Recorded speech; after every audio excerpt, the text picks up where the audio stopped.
ඔයාලට කොහොමද? ඔන්න අද ඉතින් මැයි පළවෙනිදා. ඉතින් මුළු ලෝකෙටම ජාත්‍යන්තර කම්කරු දිනය කියන්නේ අද තමයි. ඉතින් මම අද ඔයාලව එක්කගෙන යන්නේ ෆින්ලන්තයේ මිනිස්සු මේ මැයි පළවෙනිදා සමරන්නේ කොහොමද කියලා බලන්න. ඉතින් මේ මැයි පළවෙනිදාට මෙයාලා වප්පු උත්සවය කියලා කියනවා. මේ වප්පු කියලා කියන්නේ ෆිනිෂ් භාෂාවෙන් කියන නමක්. ඉතින් මේ පළවෙනිදාට තියෙන මේ කම්කරු දිනය මෙයාලා වප්පු උත්සවය කියලා තමයි නම් කරගෙන තියෙන්නේ. ඉතින් මේ මැයි පළවෙනිදා ෆින්ලන්තයේ මිනිස්සුන්ට කම්කරු දිනය වගේම වසන්තයේ උදාවත් සමරන විශේෂ දවසක්. මේ දවසට හැමෝම වගේ පවුලේ අයත් එක්ක මේ විදිහට එළියට එනවා ඇවිදින්න. ඒ වගේම විනෝද චාරිකා යනවා, ලස්සන තැන් බලන්න යනවා, කට්ටියම එකතු වෙලා කනවා, බොනවා, සින්දු කියනවා. හරිම විනෝදෙන් තමයි මේ දවස ගත කරන්නේ.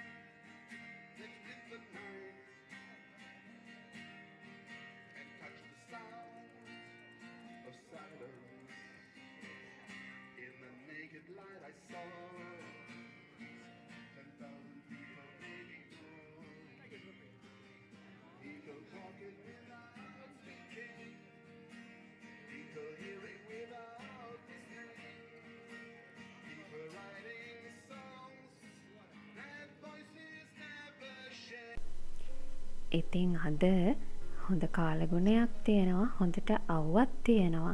ටෙම්පරේචර් එක තිබ්බේ ධන 16ක් විදිහට තමයි.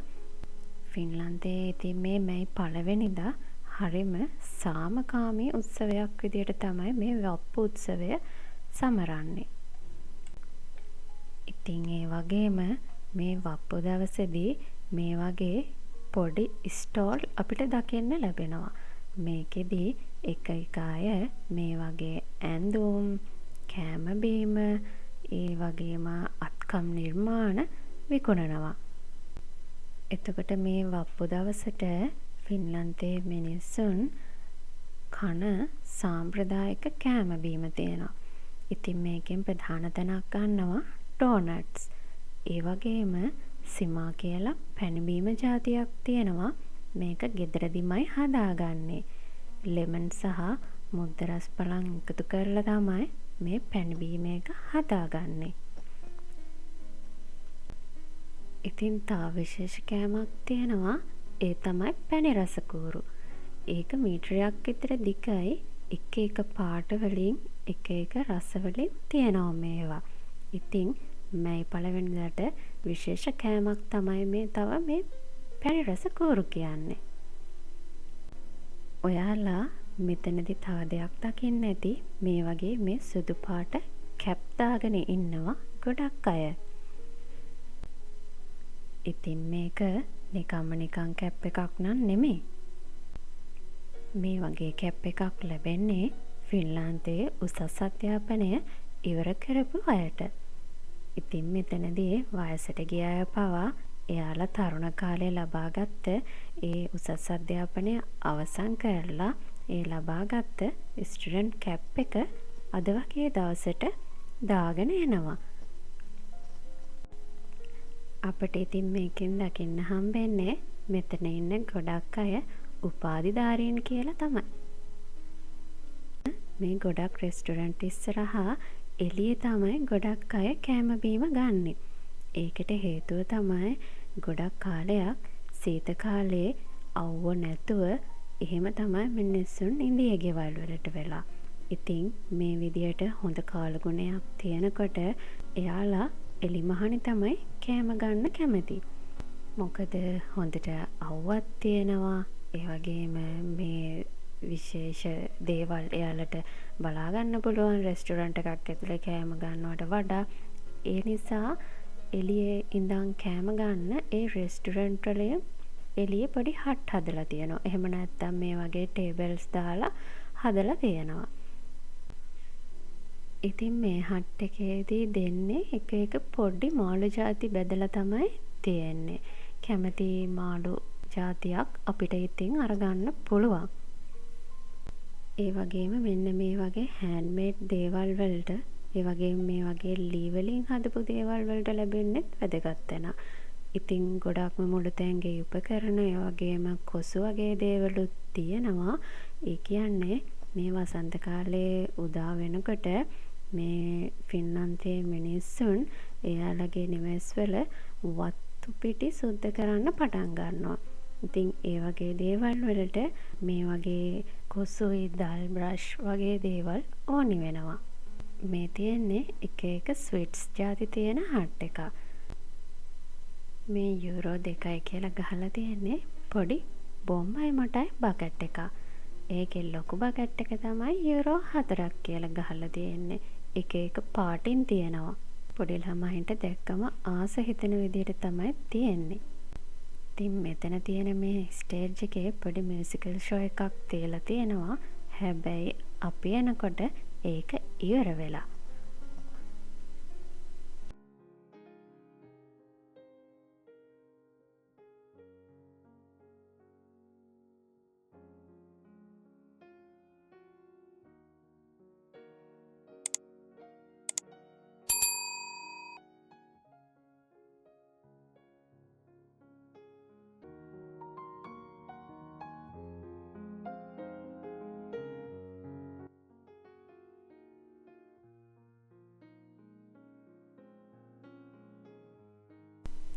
ඉතින් මේ තියෙන්නේ බස් එකක්.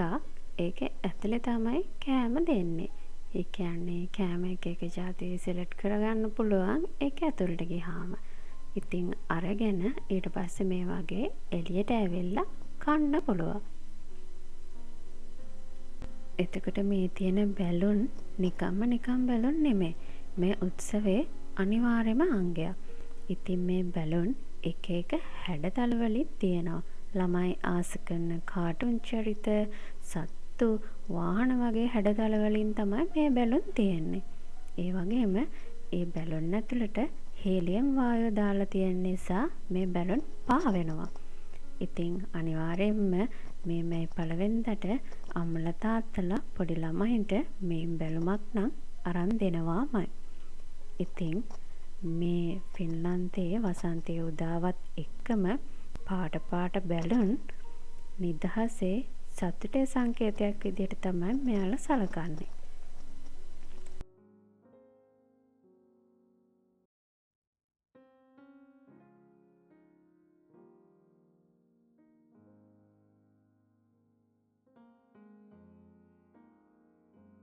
ඉතින් මෙතන තියෙන මේ ස්ටෝල් එකේ තියෙනවා එක එක සෑන්ඩ්විච්, සොසේජස්, ඒ වගේ එක එක දේවල්. ඉතින් අපිටත් හිතුණා මෙතන තියෙන සෑන්ඩ්විච් එකක් අරගෙන කොහොමද කියලා බලන්න.